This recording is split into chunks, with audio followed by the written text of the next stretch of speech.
अपन channel SCS Mithila के करू subscribe और बेल बटन जरूर दबा दिया ताकि हर खबर सबसे पहले पहुंचे अहां तक। तारडी प्रखंड के लगमा में अंतर्राष्ट्रीय संस्कृत सम्मेलन के आयोजन भेल। दरभंगा के तारडी प्रखंड के लगमा पंचायत के जगदीश नारायण ब्रह्मचर्य आश्रम केंद्रीय आदर्श संस्कृत महाविद्यालय लगमा में 3 दिवसीय अंतर्राष्ट्रीय संस्कृत सम्मेलन के शुभारंभ भेल। केंद्रीय संस्कृत विश्वविद्यालय नई दिल्ली के वित्त संपोषण में आयोजित सम्मेलन में मिथिला में शास्त्रीय परंपरा के विशेषता विषय पर देश विदेश के संस्कृत के विद्वान अपन अपन विचार रखलन। इस सम्मेलन ऑनलाइन और ऑफलाइन दोनों मोड में छल। इस सम्मेलन में चारों वेद 6 वेदांग और उपनिषद के महत्ता पर चर्चा कयल गेल। एहि विद्यालय के principal doctor professor Sadanand Jha कहलन जे मिथिला के उत्थान के लेल ई कार्यक्रम राखल गेल छल। ई कार्यक्रम में 4050 विद्वान इंटरनेट के माध्यम से ऑनलाइन भाग लेलन। केंद्रीय विश्वविद्यालय के दीपिका दीक्षित, केंद्रीय विश्वविद्यालय लखनऊ के भागलपुर के शंभुनाथ शास्त्री, बेंगलुरु के सुनील जी, तिरुपति के भारत भूषण दत्त, जम्मू के मदन कुमार झा एवं पवन मेहता जे कि प्रशासन में रहत नई दिल्ली के गृह मंत्रालय में रहत भी वो इस सम्मेलन में भाग लेलन। वो कहलन जे सम्मेलन के मुख्य उद्देश्य मिथिला के उत्थान के लेल की कयल जाय, एहि के लेल सब विद्वान के रचना के अध्ययन कयल जाय और ओहि पर शोध कयल जाय के निर्णय लेल गेल ताकि मिथिला के वैभव के उत्थान भ सके।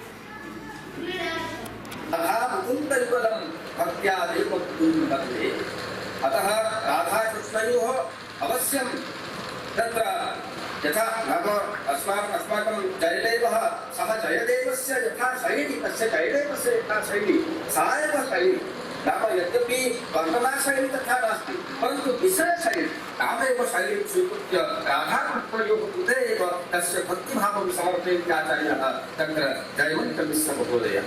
एवमेव न तु केवलं भगवतः वन्दनम् अपि च दुर्गचक्रं यस्य हीनिं तुलनाते सत्यमेव जयते विजृम्भते। अतः सत्यमेव जयते सत्य इतिहास का प्रतीक है। जब हम एक संगीत के माध्यम से या गीत के माध्यम से अपने ज्ञान की परंपरा को आगे बढ़ाते हैं। मिथिला की लोक परंपराएं संस्कृत ज्ञान की गहराइयों से जुड़ी हुई हैं।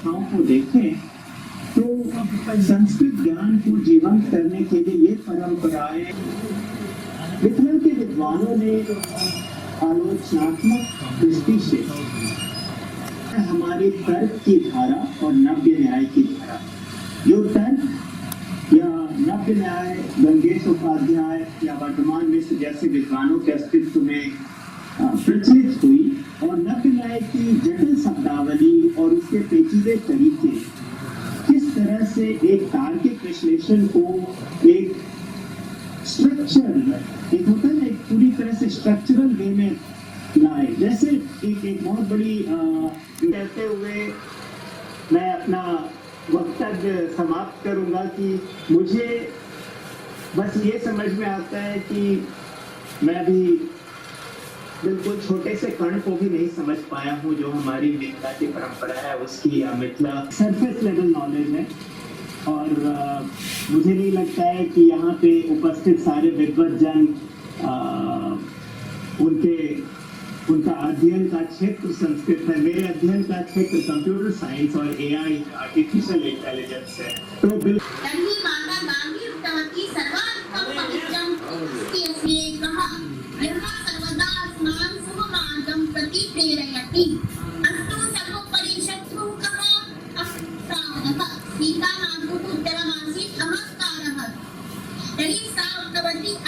प्रश्न त्रयम् सर्वाधिक सर्वाधिकं सुन्दरम् आभूषणं किमस्ति माता सीता उक्तवती विनम्रता। सर्वाधिकं सर्वोपरि पराक्रमः कः अस्ति तर्हि सीतायाः उत्तरमासीत् त्यागः। अस्तु सर्वोपरि विजयः कुत्र प्राप्तुं शक्यते तर्हि माता सीतायाः उत्तरमासीत् स्वस्मिन् यदि वयं विजयं प्राप्तुं शक्नुमः तर्हि सुनील महाभागा वर्तन्ते सत्राध्यक्ष रूपेण अथ च अरविंद लोचन सिंगापुरस्था विद्वांसा वर्तन्ते भारत भूषण इति तिरुपतिस्थ केंद्रीय संस्कृत विश्वविद्यालयस्य वर्तन्ते सहाचार्याः नारायण दत्त मिश्राः मदन कुमार झा महाशय।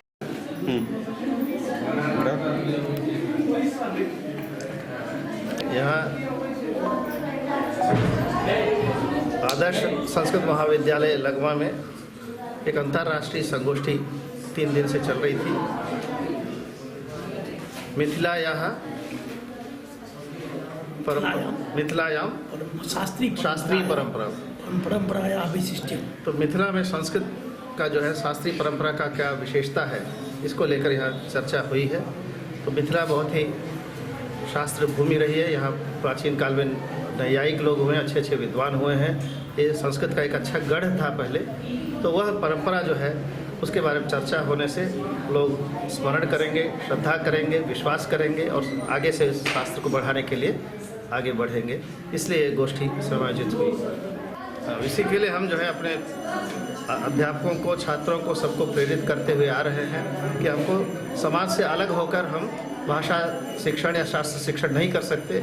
जब तक हम समाज के लोगों को इसमें नहीं जोड़ेंगे, वहाँ जाकर उनके बीच में हम संस्कृत सरल प्रयोगों को नहीं करेंगे, तब तक वो भी इसको स्वीकार नहीं करेंगे और उनको पता ही नहीं लगेगा कि हम अपने विद्यालयों में हम क्या पढ़ा रहे हैं, क्या कर रहे हैं। और संस्कृत इसलिए उनको लगता है कि कठिन है और ये बोली नहीं जा सकती है।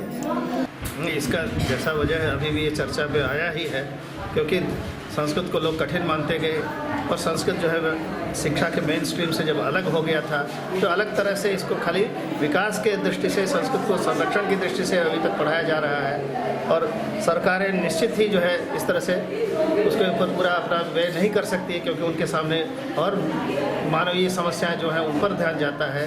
तो इसके दृष्टि से हमको ही करना होगा। पुराने काल में भी हमेशा केवल राज्याश्रय से संस्कृत नहीं रही है संरक्षित। वहाँ हमारे ऋषियों, मुनियों, सब ने गुरुकुलों में, आश्रमों में रहकर और समाज के सहयोग से लोगों ने जो इसको संस्कृत को यहाँ तक लाया है। तो वह काम हमको करना है, समाज के द्वारा होना है। तो अभी हमारे सामने 2 लक्ष्य हैं। एक तो समाज के सामने हमको जाकर उनका सहयोग लेना है, उनकी स्वीकृति होनी चाहिए, और दूसरा सरकार को हम अपना काम समाज को जोड़ते हुए अगर करेंगे तो निश्चित ही सामाजिक लोग और कुछ वहाँ के जनप्रतिनिधि लोग भी सरकार में हमारा मदद करेंगे और सरकार को भी हमारा जस्टिफिकेशन हो जाएगा, औचित्य हो जाएगा कि ये कुछ काम अच्छा हो रहा है। एक अच्छा माहौल बनाएंगे सब संस्कृत महाविद्यालयों में, वर्करों के बीच में भी, कि उनको भी हम प्रेरित करते आ रहे हैं कि संस्कृत में वो भी बोलें, संस्कृत व्यवहार करें और उस तरह से अपना कर्तव्य करें। हमने शुरुआत कर दी है, वहाँ लोगों को बोल दिया है और अभी जो है हमारा सीनेट इत्यादि की मीटिंग हो रही थी, इसमें व्यस्त थे। अब धीरे धीरे उनको भी 2-3 ग्रुप में बुलाकर बोल दिया गया, निर्देश दे दिया गया है। 2-3 ग्रुप में करके उनको भी संस्कृत अभ्यास कराया जाएगा। कुछ ही 1-2 महीने में ये काम होने वाला है। Thank you.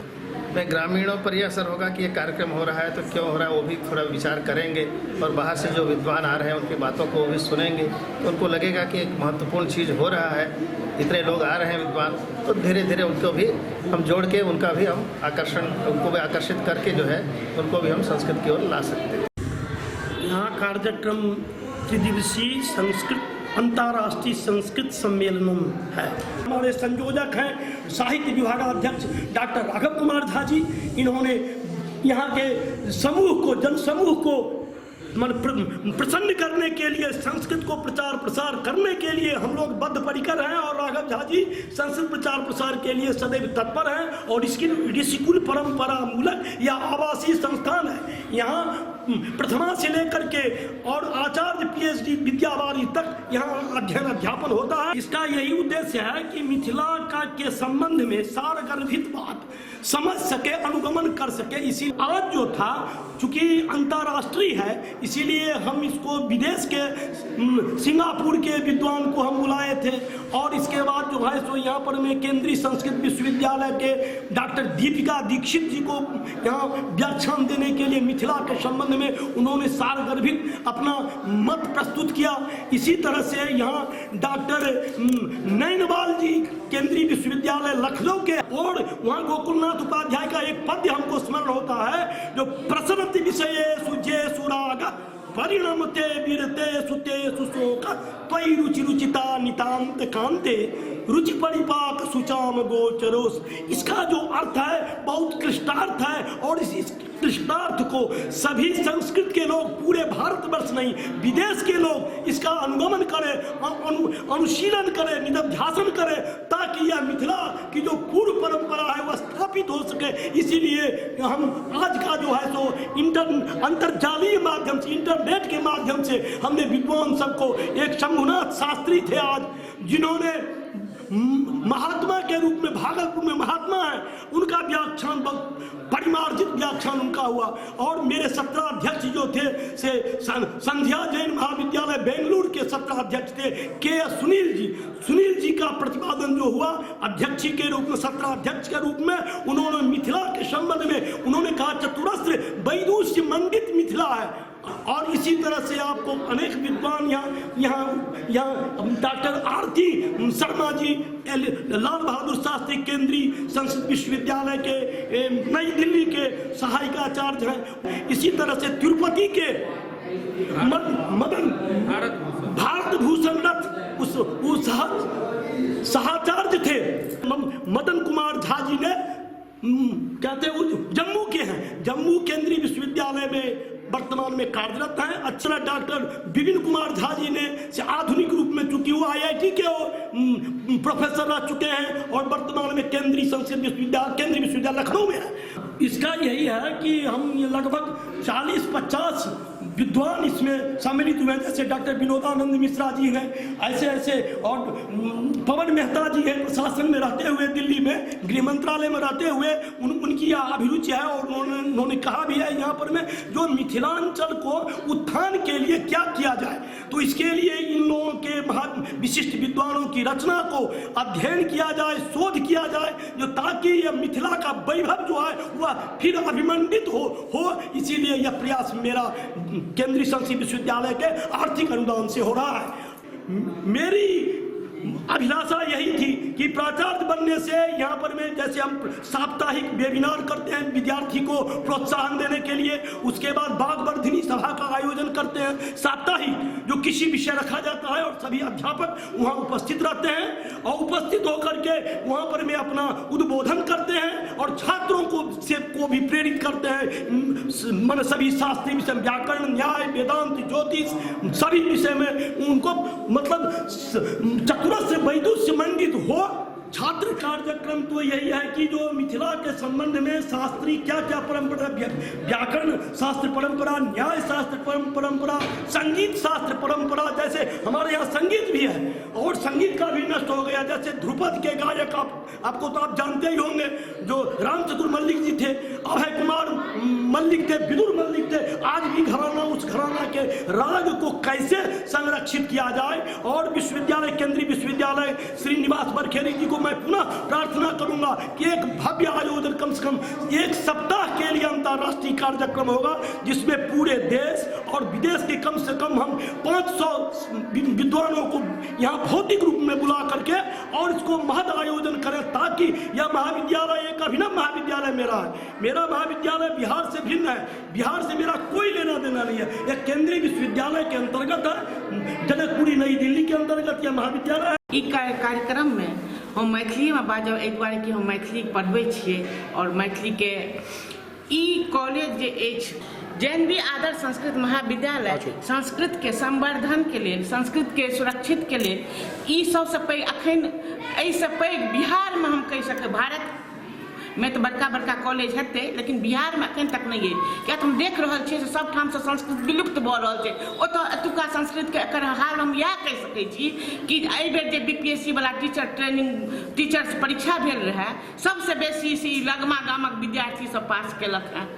ई संस्कृत के कोनो भी भाषा एतुका विद्यार्थी सब अगर कोनो कोन में चल जाइए तो ओ किछु ने किछु एहि कॉलेज के पताका फहरा कऽ अबैए, एहि कॉलेज के नाम रोशन कऽ कऽ अबैए। एतुका पढ़ाई के की कहि सकै छी। एतऽ जे बच्चा अबै छै जकरा बाजै के लुरि नहि रहै छै, जखन एतऽ से निकलै छै तऽ ओ अपन रोजगार स्वयं ओ ताकि लेने रहै छै, रोजगार में चल जाइ छै। ई संस्कृत के लेल बहुत पैघ अवदान छै ई कॉलेज। एकर प्रचार प्रसार सर सबसे संगोष्ठी के माध्यम से, संस्कृत के विभिन्न सेमिनार के माध्यम से ई कऽ रहल छथि। एक शास्त्रार्थ के लेल एतुका विद्यार्थी जाइयो रहल अछि, जाके अपन अपन जे मंतव्य अछि से दऽ रहल अछि। एतऽ सबसे पहिल गप छै जे इंटर के पास के बाद मतलब प्राक शास्त्री कहल जाइ छै तऽ इंटर के प्राक सब बच्चा सब कमाए लगैए। और एकर विश्वास एतबे छै जे अगर हम लगमा से अगर हम कोनो अथी के अब आनै छी, जे पूजा करे वाला विद्यार्थी सबके आनै छी तो सही पूजा करत। ऐसे बेसी लाभ की हेतै? रोजगार भेट रहल छै। अखन जे रोजगार के लेल पूरा देश पागल भऽ रहल छै, रोजगार नहीं भेट रहल छै।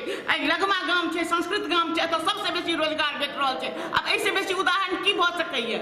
उदाहरण के मतलब अहाँ की बुझि रहल छी? उदाहरण जतऽ कि अहाँ ओते देखियौ जे ओते विद्यार्थी तऽ आन कोनो कॉलेज से नाम कहि दिअ जे ओते विद्यार्थी तो जकरा नौकरी रोजगार भेटल होय। एहि बेर के हम 23 में जहाँ निकलल है ताहि में कहि सकै छी सबसे बेसी एही कॉलेज के विद्यार्थी सब रोजगार पौलनि हैं। अब ऐसे बेसी पैघ अखन जे किछु लोग कऽ रहल है से रोजगार मूलक। दोसर गप जे संस्कृत में आब जे सब डूमि रहल छै, अब ज्योतिष फलना चिलना जते चीज लेब से एहि कॉलेज में एक ठाम भेट जायत। बहुत विशेषता भेल। संस्कृत होय, पेंटिंग होय, कला होय, गीत होय, हर चीज में अखन तो एकेटा चीज सब कहै छै रोजगार रोजगार रोजगार। एतऽ 25,000 रुपया दऽ कऽ बच्चा के छोड़ि दै छै माय बाप, किछु ने बच्चा अथी कऽ के भिक्षाटन कऽ के कमाइया। ओ बच्चा बाद में वएह से मतलब कि बड़का बड़का विद्वान बनै छथि, अपन घर के पालन करै छथि। अब ऐसे बेसी नीक की भऽ सकै छै? यहाँ अभी 3 दिवसीय अंतर्राष्ट्रीय सम्मेलन हो रहा है। एतत् सम्मेलनं तु अंतर्राष्ट्रीय सम्मेलनं तदेव शुद्धम्।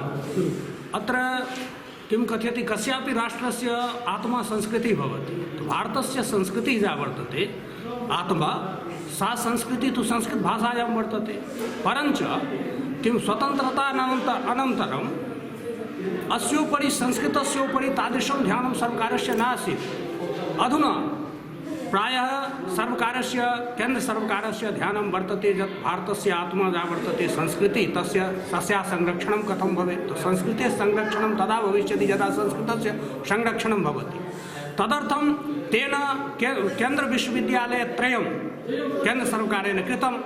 तत्र CSU वर्तते, नवदेहलीस्थ केन्द्रीय संस्कृत विश्वविद्यालयः। तस्य विश्वविद्यालयस्य अहम् अस्मि सम्बद्धः या तस्य सम्बद्धः अस्मि। अस्माकं महाविद्यालयः वर्तते, न तु KSDSU इत्यस्य वर्तते। तो अत्र सः विश्वविद्यालयः एव धनं ददाति एतादृशस्य कार्यक्रमस्य कृते। तो एतादृशः कार्यक्रमः बहवो कार्यक्रमाः भवन्ति। वर्षे अस्मिन्नेव अस्माकं महाविद्यालये बहवो एतादृशाः कार्यक्रमाः सञ्जाताः। एतस्य उद्देश्यं वर्तते यत् संस्कृतं प्रति जनानां रुचिः कथम् आगच्छेत्, छात्राणां रुचिः कथं भवेत्। संस्कृतज्ञाः अपि सम्भाषणं कुर्वन्ति, सम्मेलनं कुर्वन्ति, किं सेमिनार् माध्यमेन जनान् जागरयन्ति इति यत् वर्तते तत् संस्कृते अपि भवति। संस्कृते अपि एतादृशः कार्यक्रमः भवति इति संस्कृतछात्राः पूर्वं न जानन्ति स्म। केवलं संस्कृतछात्राः जानन्ति अस्माकं कर्मकाण्ड माध्यमेनैव संस्कृतस्य उपयोगिता भवति। परञ्च संस्कृतस्य उपयोगिता अन्यत्रापि भवति। संस्कृतस्य रक्षणेन भारतस्य आत्मा या वर्तते सा रक्षिता भविष्यति इत्यादि यत् वर्तते तत्तु ज्ञानम् अतः भवति।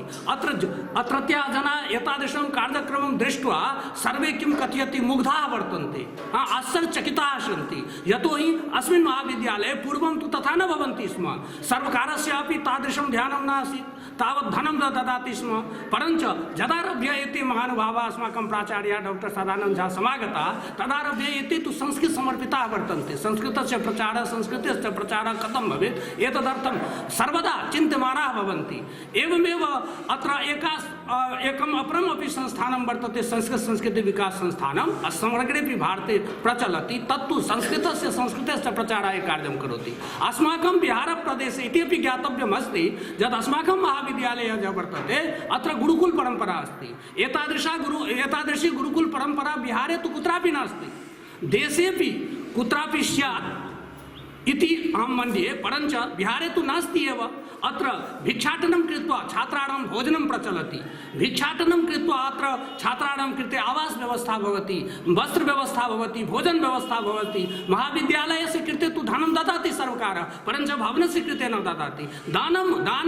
दानानुदानाभ्याम् अस्माकं महाविद्यालयः अपि प्रचलति। परञ्च वयं सर्वे किं कथ्यते प्रयत्नमानाः स्म यत् कथं मिथिलायां पुनः यथा पूर्वं गार्गी, मैत्रेयी, गौतमः, किं वाचस्पति, मंडनमिश्रः, एवमेव जनकः, याज्ञवल्क्यः, उदयनाचार्यः, गंगेश मिश्रः, वाचस्पति मिश्रः, कालिदासः, एतादृशाः विद्वांसः सञ्जाताः तादृशाः एव पुनः भविष्यन्ति। तदर्थं वयं प्रयत्नमानाः स्म, तदर्थमेव अहर्निशं वयं चिन्तमानाः स्म।